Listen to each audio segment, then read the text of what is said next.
guys, it's Katie with S&B, and today we're going to install our cold air intake that fits a 2018 to 2023 Ford F-150. It fits both the 2.7 and 3.5 liter Ecoboost.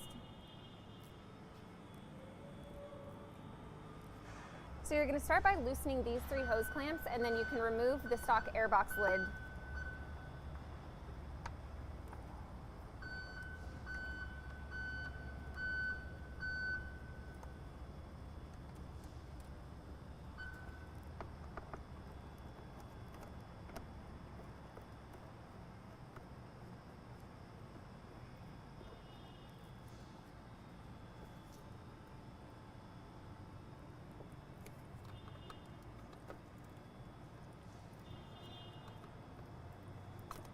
So now that you have the clamps loosened, you can remove the airbox lid and the air filter from the vehicle.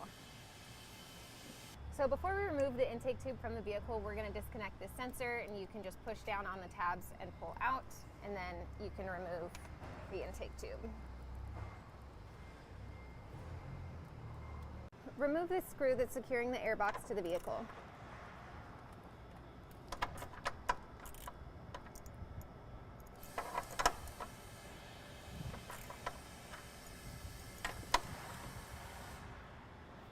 So you're going to remove these two push-in rivets securing the front inlet to the vehicle.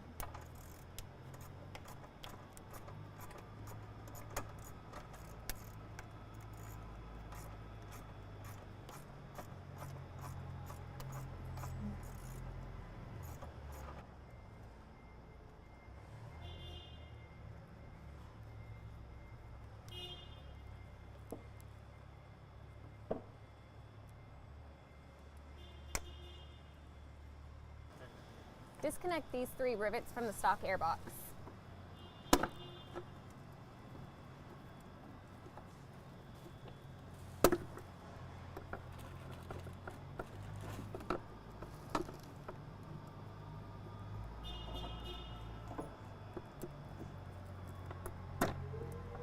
So now you can remove the bottom part of the stock airbox from the vehicle. Next up, we're going to, for all Ecoboost trucks, we're going to need to install this CCV insert here. And what this is going to do is, when we decrease the restriction in the intake kit, we need to artificially put some of that restriction back so we can pull more vacuum on the PCV system. So this is just a Venturi tube that's going to do so. So we don't want restriction in front of our turbos, but we do want to pull some additional vacuum on the PCV side. So just to keep the truck happy and keep it from throwing a check engine light for a P04DB code. So this is our little PCV insert here that comes with the kit. So we're looking at the main tube here on the driver's side turbo.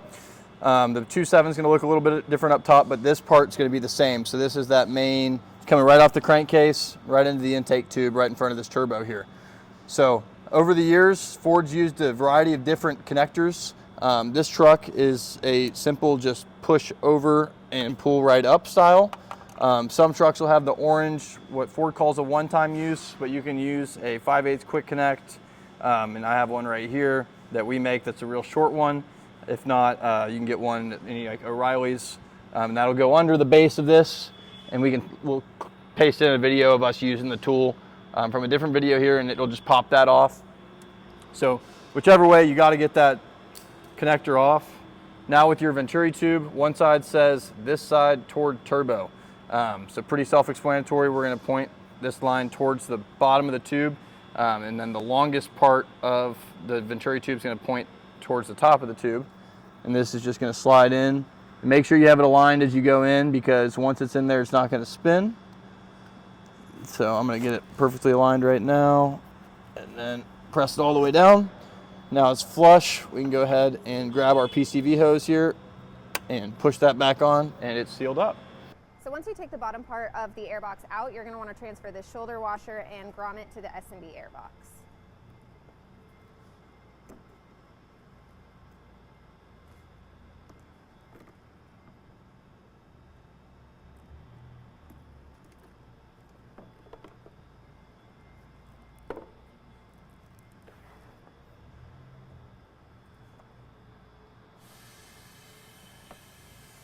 You'll install the shoulder washer from the inside.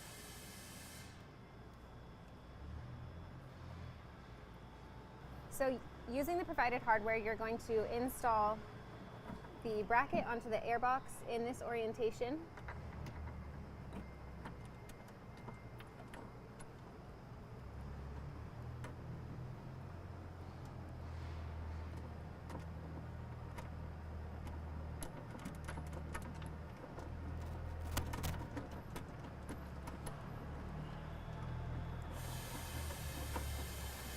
Right, so you're going to loosely install the clamp onto the coupler, and then you're going to install the coupler onto the airbox with the tab side down.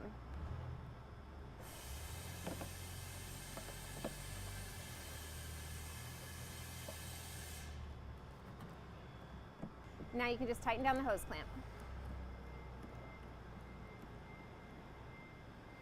Install the front inlet onto the airbox.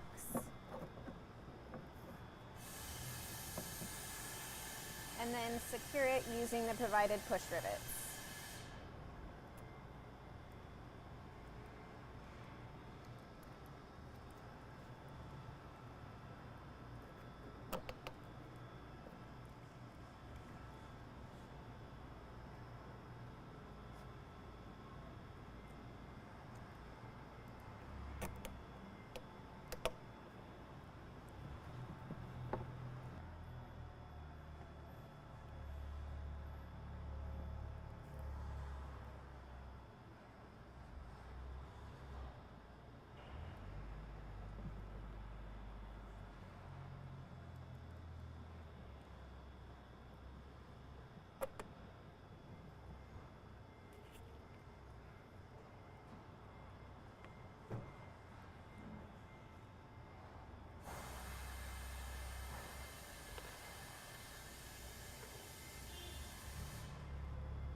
So now you're going to install this grommet into the intake tube, and then you'll install the couplers.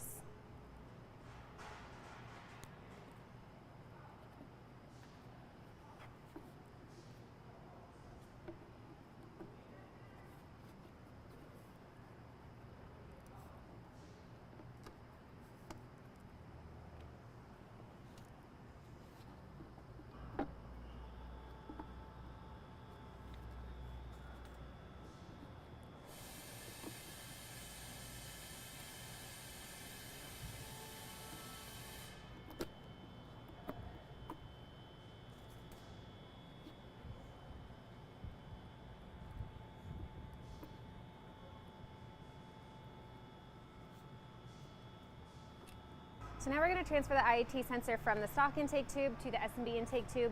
There's a tab here that's backed up to the ramp, so you're going to need to get it up over the ramp in order to remove it.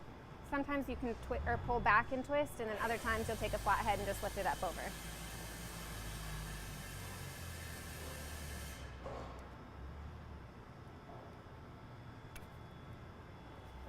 So before installing the IAT sensor into the S&B intake tube, you're just going to have to remove this O-ring.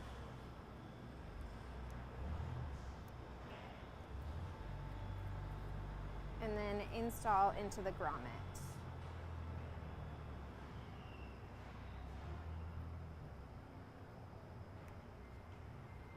So if you have a 3.5, you just go ahead and drop in the airbox and secure it down using the bolt that you removed earlier, making sure that the prongs are fully seated in the grommets.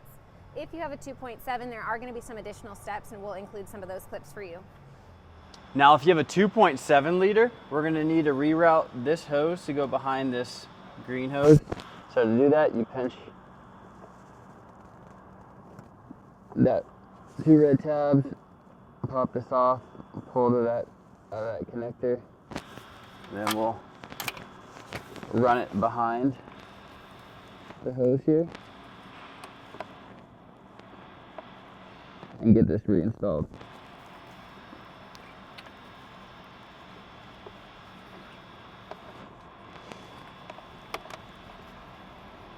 Looks like and locked in, and give a nice pull to make sure it doesn't come disconnected.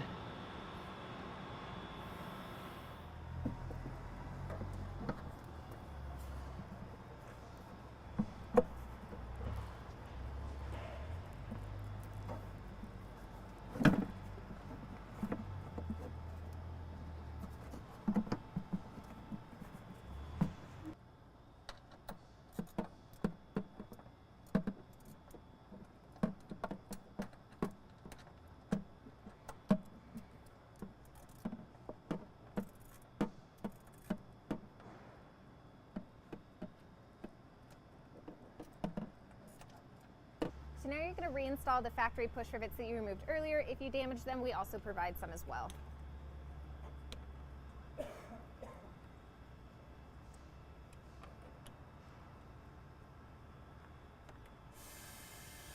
Install the air filter into the air box. This will make it easier to install onto the intake tube later on.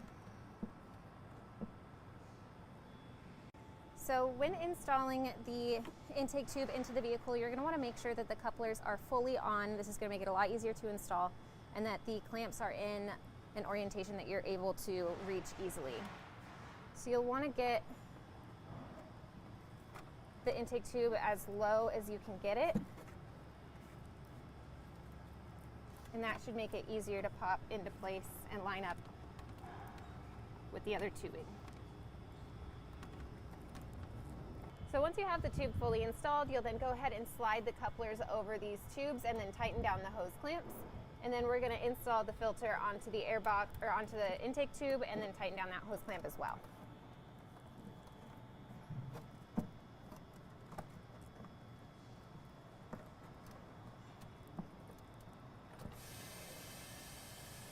Install the IAT extension harness and then connect it to the IAT sensor.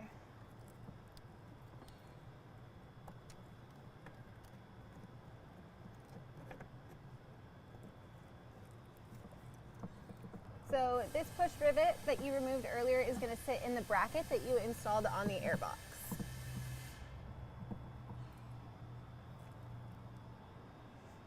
Remove the protective layer from both sides of the clear lid and then install it into the lid seal.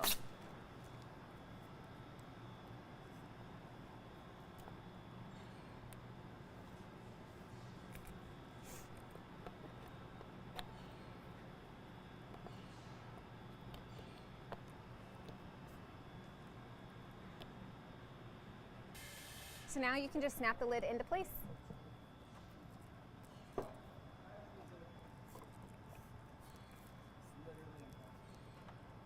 right guys, so that is it. It is a super easy install, but if you have any questions, you just want to know more, you can always check it out on our website or give us a call, and I'll see you next time.